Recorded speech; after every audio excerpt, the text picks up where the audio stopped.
Hi everyone, I thought I'd record a video on how I go about editing food images. Most of the time I use Lightroom, but sometimes I use Photoshop for those finer detailed edits. In Lightroom we have this photograph lit by one softbox with speedlight, which is positioned at the back of the food. As you can see, it's mince with garden peas, and at the right hand side we have garden vegetables and we have background elements. First thing I do before I make colour adjustments is I look at the composition. Is it a good composition? Well, as far as I'm concerned, no it isn't. I can see the bottom part of the softbox, and I can also see fingers around the ladle, which I don't like. So first thing is first, I need to crop those distracting elements away from the image, like so.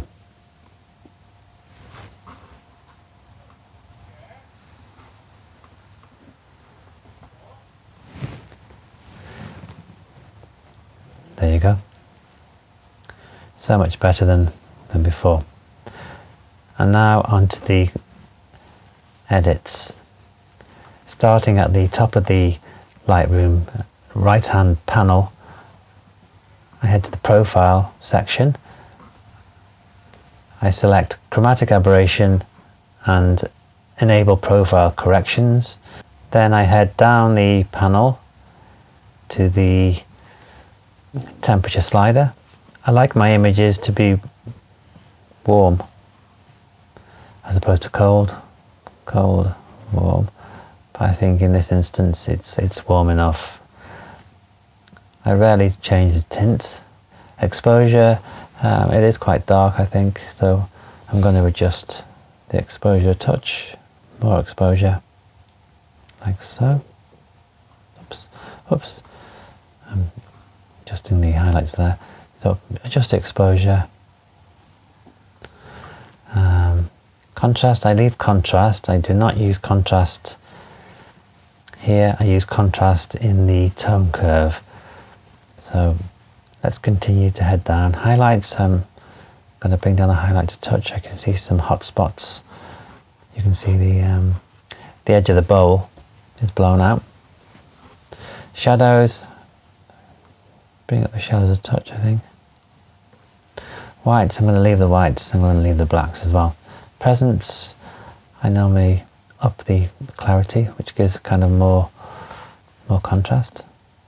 No contrast, no contrast. So there you go. And then I'm going to head right down to the tone curve. So now I'm here. 1 dot, 2 dot, 3 dot. Drag the top dot up, drag the bottom down. As you can see, we've got more contrast, and I also like to drag this dot, which blocks out the shadows and which gives my look.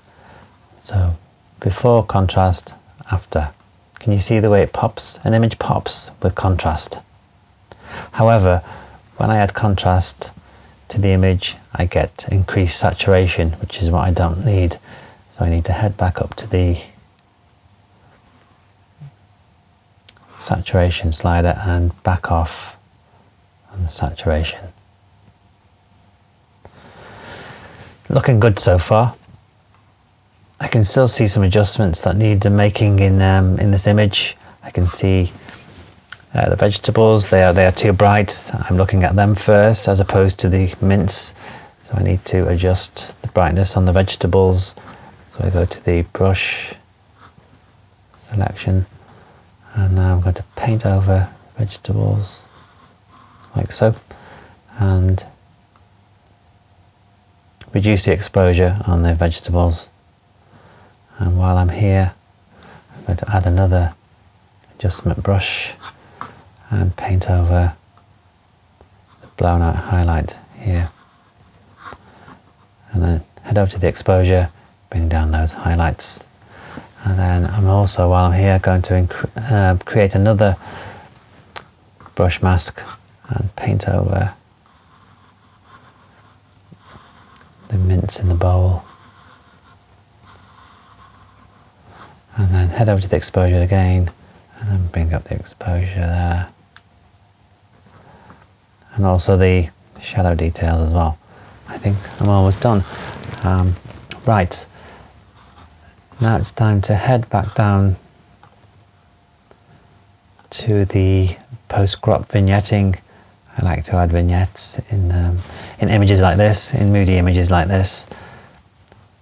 Post-crop vignetting, and then I back off to about minus 20 before and after.